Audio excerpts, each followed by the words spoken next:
Welcome to Backstage with Richard Ridge. Academy Award winner Aaron Sorkin's brilliant adaptation of Harper Lee's Pulitzer Prize-winning masterpiece, To Kill a Mockingbird, which is directed by Bartlett Sher, is not only returning to Broadway, but is getting ready to kick off a national tour this March featuring a glorious cast led by my two guests. Please say hello to Richard Thomas and Jacqueline Williams. Hey. Hey, hello. First off, how are the two of you and where are the two of you? Jacqueline, I'll start with you. Doing just great. I'm excited to get this going. Currently in New York. Yeah. Beautiful. Richard, where are you and how are you, my friend? I am, just as Jacqueline says, doing well in New York, ready to shuffle off to Buffalo. That's your first stop, right? Yep. Okay, so we have to, first of all, before we get into the show, have you two been able to put the last 2 years or so into any kind of perspective? It's a really big question. Jacqueline, I'll start with you. Well, I don't know how well I've been able to put it in perspective, because it's just been a busy 2 years of trying to survive and stay as healthy, as possible, and stay as prayerful and as positive as possible. To have us finally all be able, one, to still be here and come together, has been really a great blessing and quite joyful, and we're taking all the measures to, stay healthy and continue forward so that we can, share this beautiful and needed story. Beautiful. Richard, for you. Well, I haven't been able to put any of it into perspective at all, because I got to get out of it before I can take that kind of look at it. And I don't know if we're ever going to get out of it, whatever it is. I just, we are being careful. I've been waiting for, and we all have for a long time, for this ship to leave the harbor. And I've just been, every now and then you call your agent and you say, yeah, is it still happening? Is it still happening? Is it still happening? And with every twist in the tail, of the pandemic and all that, it's been like, well, maybe not, maybe, but they've always been right from the, yes, we're doing it, it's gonna go, and so we've kept the faith. And I've been so excited about this for so long that I'm exhausted. Yeah, because Jacqueline, I am so ready. Today was the last day in the rehearsal room, and it really was like a bunch of kids on the last day of school, just ready to blow the classroom and get this show on the road and get it in front of some people. Because Jacqueline was telling me before we started this interview, you were supposed to do this, like go into rehearsal in the summer of 2020, right? Right, exactly. Wow, so it was a long journey, but it gave you a lot of time to learn your lines, right? Yeah, too much time. Yeah. Okay, well, you're about to hit the road and bring this masterpiece across the country. How excited are the two of you? Either of you can start this. I mean, what an exciting journey you're about to be on. Oh, yeah. Yeah. I don't know if any of us can, really, really imagine, but it's terribly exciting, personally, the book and the film have been, two of my personal favorites for most of my life, so it is really special to me, on a whole nother level, beyond, artistically, so I'm terribly excited to share this with many, many others around the country, just like me, either, one of their favorite books or one of their favorite films, but also to experience the evening, of events that we will be coming with, because it's so much more than the book, or the film, and I'm terribly excited to share that and have people come experience it in the theater, as we will be bringing, without giving gems away or anything. They just have to come and experience, and I'm very excited about it. And it is such a joy. Richard, we love fested on you a little bit before you got on screen already, but just to continue, it is such a joy to play opposite Richard Thomas. I don't even have words for it yet, but one could not wish for a better partner to be on stage with, a better human person to work with every day. So I'm looking forward to all of that. And we've got such a dynamite cast of storytellers. It's really going to be special. Well, okay, Jacqueline, I'm blushing. I am. And I have to tell you that you expect actors to say this for each other, but it's really true.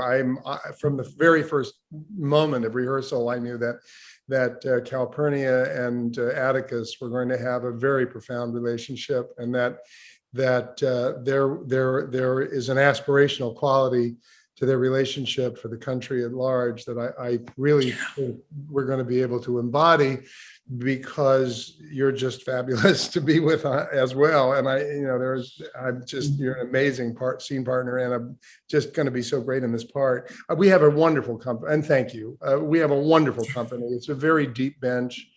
The company's very connected already in the room. We can feel the group energy and how we want to tell this story. And I think a couple of things, as you said, Jacqueline, it's something to share with people. It's a very important story. It's our story. It's our story. Mm-hmm. And we're going to share our story with people. And we're with people, a lot of whom know it already and think they know it, but maybe they'll think more deeply about it or differently about it. Right. But also, if ever a play was a play to be taken around the country, this is the play. If I was ever excited, and I love the road, I've never been more excited about a particular piece of material coming from region to region, audience to audience. I want to hear that reaction in different places to this material, see how it's the same, see how it's different. And also, because it's so popular, it's done so well in New York, record-breaking run, people are very excited about it. Anytime that a play, and I love musicals, but anytime that a play can go out on the road and be successful, it gives another play a chance to get out on the road, because we used to have great plays on the road all the time, and they're very rare now. And if this tour can strike a blow for more plays on the road, and that's kind of an inside baseball thing, but I really, I think it's a great thing. But man, what a show to take to the country. Oh yeah. Yeah, because I was ask you, Jacqueline, you were saying that, the book and the film. Richard, you too. Were you introduced to Harper Lee's book first or the film? I mean, all of us have of reading the book in school or seeing that incredible film. I mean, what was each of your introduction to Kill a Mockingbird? I read the book first. I discovered the book first.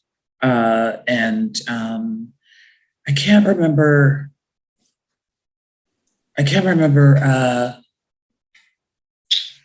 how the time between when I read the book and when I saw the film. I can't remember. Yeah. Richard, for you. I read it in school and was touched by it, and it was it meant a lot to me. I was moved by it. I was enraged by it, all those things that one feels when you read it. Saw the movie later, loved the movie, loved the actors in it, loved Mary Badham. But I read the book again. I haven't seen the film for many, many years, and I haven't looked at it since I started to prepare this. Not really on purpose.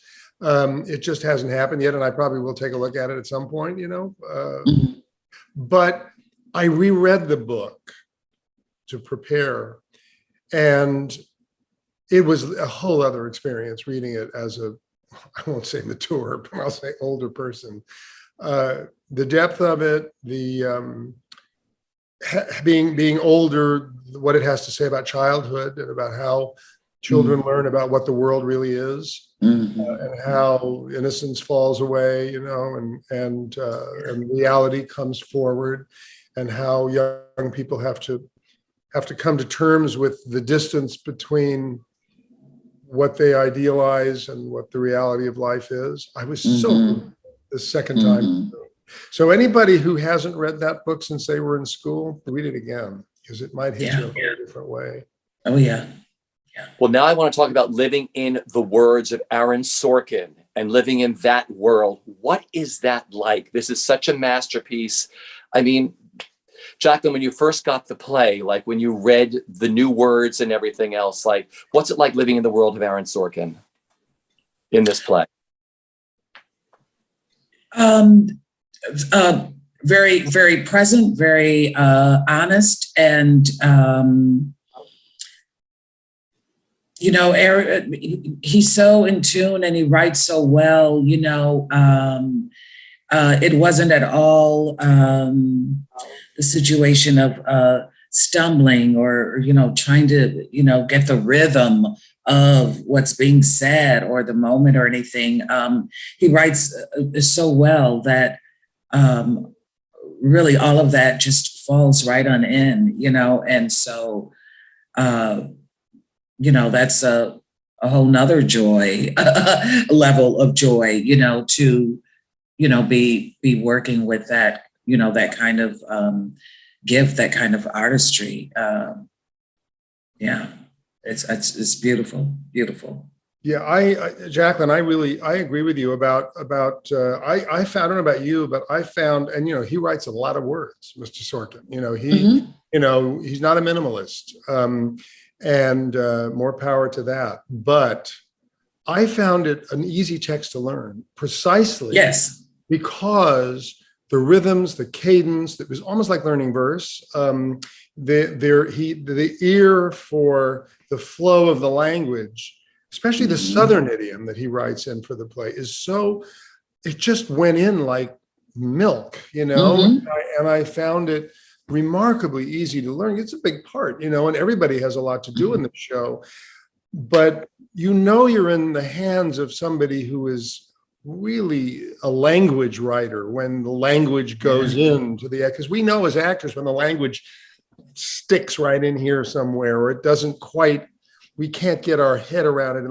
But the language is so beautiful and so beautifully musical and done that it just went in beautifully. Hopefully it'll come out beautifully. Right. Because every actor who I've asked who has done Aaron Sorkin's text, they say it's pure gold. Everything about it. There's a musicality about it. There's like you said, the cadence, the rhythm. It just somehow it may seem like a lot of words, which it is, but it all makes total sense the way you can say it and the way you can learn it. Yeah. I mean, he has a gift of with his pen, hooking into the natural human conditions, human relationships and flow. He just has it, and we're grateful. Yeah, I think another thing, just to add to finish my point about him, is that he's really each one of these characters is fully realized. The smallest role, there's every actor has a full human character to grab a hold of. He's sort of taken himself out of the equation thematically in terms of, not in terms of how it's written, but each character has a distinctive voice, and it's fully realized for the actor to grab onto, which is so helpful for everyone. Yes. Yeah. Then, of course, there's your brilliant director, a Bartlett Share. I mean, he's one of the most sought after directors. What is it like being in the room with him and having conversations about these roles and working through the rehearsal process? You first. A great ease, a great ease. He just, I don't know, some people just have that magic of setting up a room that is safe to play, safe to discuss, safe to work, and without feeling stifled or, inhibited or something. It's kind of magic. Yeah, it's a very safe room, which is really so important. With anything, you want to feel safe, because then you feel free and relaxed. You feel safe, you feel relaxed, you feel free, right? So your imagination can be manifested. But also, and there's a sense of lightness too, which I think is wonderful. There's a lot of humor, a lot of laughter.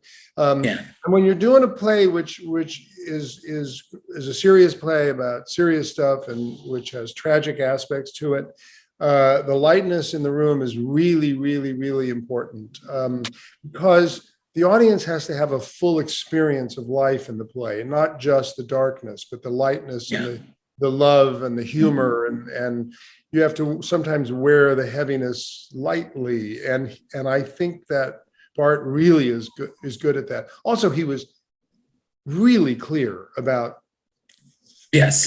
what he wants and what he feels about the beats in the play. You don't have to guess.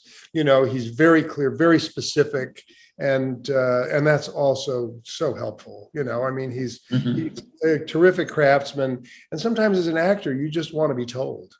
I mean, I do. I just sometimes just want to be told. Yeah. Richard, you've taken on so many mammoth roles that you've done here in New York and, of course, on the road. How mammoth is Atticus? How challenging will he be? Because I know you're just finishing your 4th week of rehearsal. You said you finished yesterday. You're getting ready to hit the road. Like, how you stay healthy for this role? I mean, how challenging will he be to play, and how mammoth is it? Well, staying healthy, period, is going to be so important on this trip for all of us. You have to find out where the rests are. I always work too hard at first, and then, eventually, I think it's true for all of us. We find out where we can rest within the play, so that everything isn't equally driven, and so you don't get as tired. And I'm gonna have to figure out what it's like on 2 show days. It's a big part, but that's what we do. It's big, but it's well paced. It has a beautiful arc, and the most important thing is going to be just to do it and walk on stage and just have the experience and see where that goes. I don't mean to sound like I'm under expressing, because it is a complicated role. It's a big part. It's a lot to learn. It's a lot to do. But something in the writing, it flows like a river, and the writing flows like a river, and the arc of the play flows like a river. And if I can just get my boat in the river and go with it, then it's not going to seem like such an Everest every time I, step out there. Yeah, beautifully put. What was that final run through like? I mean, I'm sure yesterday you ran the show, right? Yeah, we've had, actually, for a show of this size, I mean, Jacqueline will tell you, we've had 4 run-throughs of this play, 3 or 4? Something like that. Yeah. Which in the rehearsal room is really amazing. And our stumble-throughs were actually closer to run-throughs. So when you've got to play this long with this many scenes, it goes back and forth in time a little bit and shuffles around. It takes a long time to kind of where do I go? Where do I go off? Where do I come on? What scene is next? Oh, wait a minute. I got another scene to play before I play that scene. You have to do it and do it and do it before you can shrink the size of the play so that it can actually fit in your head. Yeah, exactly. Every time you run it, it gets a little smaller and a little bit more. You get your head around it a little bit more. But we've been lucky. Yeah. We've been really lucky. We've had a lot of run-throughs. Yeah. Oh, I love that. Now, you're talking about your amazing cast. Mary Badham, who played Scout in the film, has joined your company. I know. I know. Wild, huh? That must be extra special to have her. Just like what kind of conversations did you all have during rehearsals or during breaks or whatever? I mean, when I heard that she was joining your company, I was like, this is so incredible to have her there with the history she has. Yeah. So, what I wanted to ask you about this is this play. Jacqueline and I were talking about this before we started too. I reread the play. This book or this play literally could have been written yesterday afternoon. And that's such a sad thing that this play takes place in the 30s, and the social injustice that takes place in this play is going across the United States as we speak. I would love for you both just to talk about that, the relevance of the play and what that all means to you as you're getting ready to take this into some red states, some blue states, and just all across the country. Mm-hmm.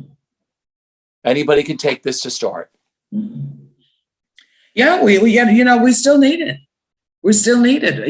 We're still fighting the same fights. We have only made very, very tiny baby steps. And to have a piece like this to take around and, not just as entertainment, for some people, theater can also be a healing, theater also a catalyst for more change, more discussion. As we take this around, people will be coming into the theater from whatever walks of life they come from, bringing that with them, to have everyone in that auditorium room experience this play, this event together, hopefully will bring about more baby steps so that we have, maybe some road lengths of progression,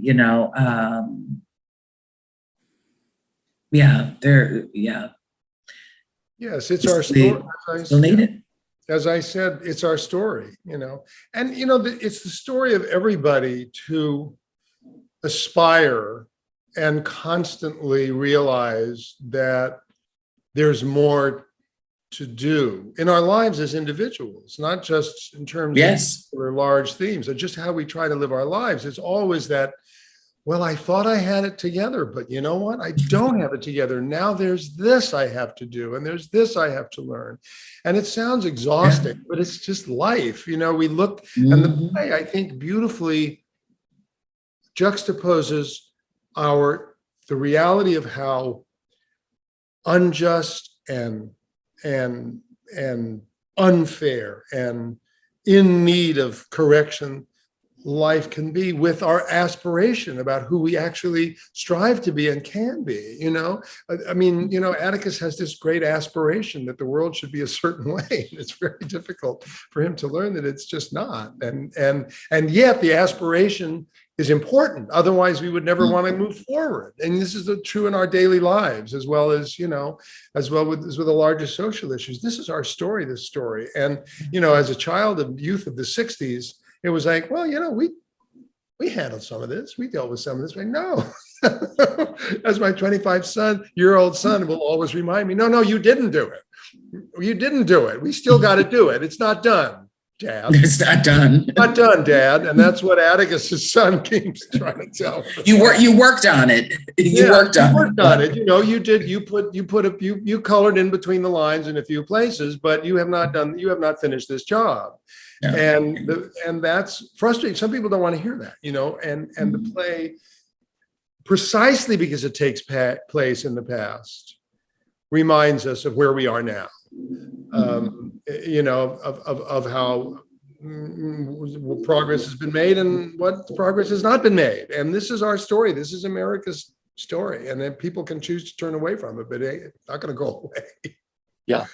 Doesn't That's go why I away. love that this is going across the country. I mean, if there's ever a play to help heal, for people to think, to have conversations, and to also enjoy at the same time, there's no better play to go across the country than this right now.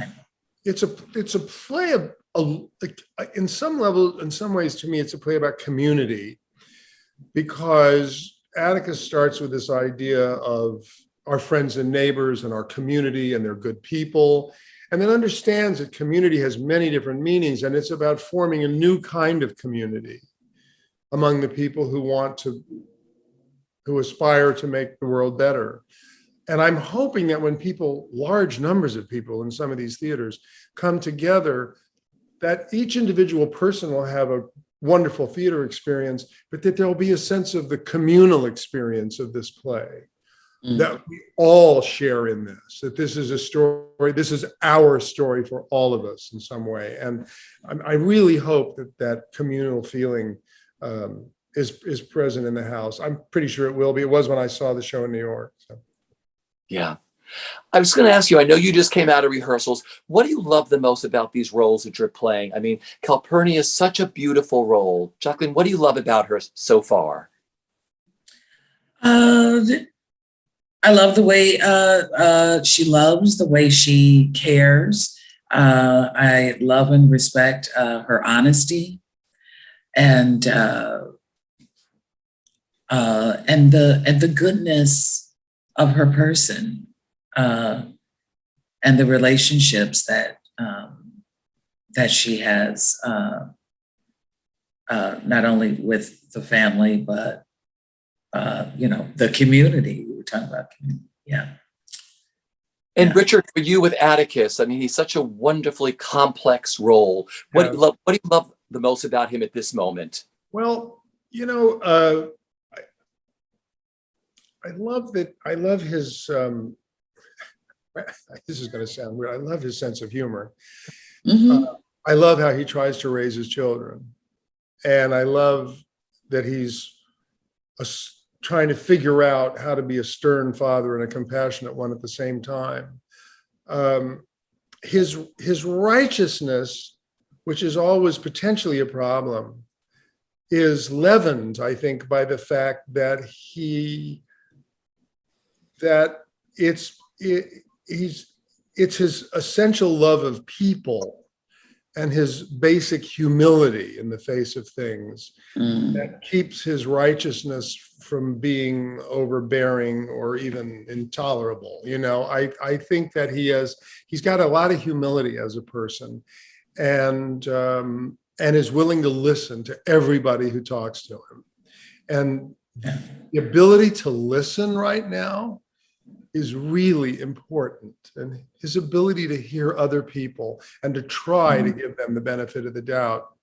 I think it's a pretty terrific quality. So I'm liking that very much. And I like the jokes. Yeah. No, he has a great sense of humor. I love the relationship that your two characters have together. I mean, I loved all of that when I saw it in New York, and I cannot wait to experience the two of you on the road too, because like you said, you have so much respect for each other and love, but just that relationship that your two characters have in the show, so beautifully written and so wonderful. It must be great to play. It is. It's a lot of fun. It really is. It's great. Yeah. It's great to play. And I have to say, I don't know, I think Jacqueline will agree with me. It was kind of there from the first day for us, I think.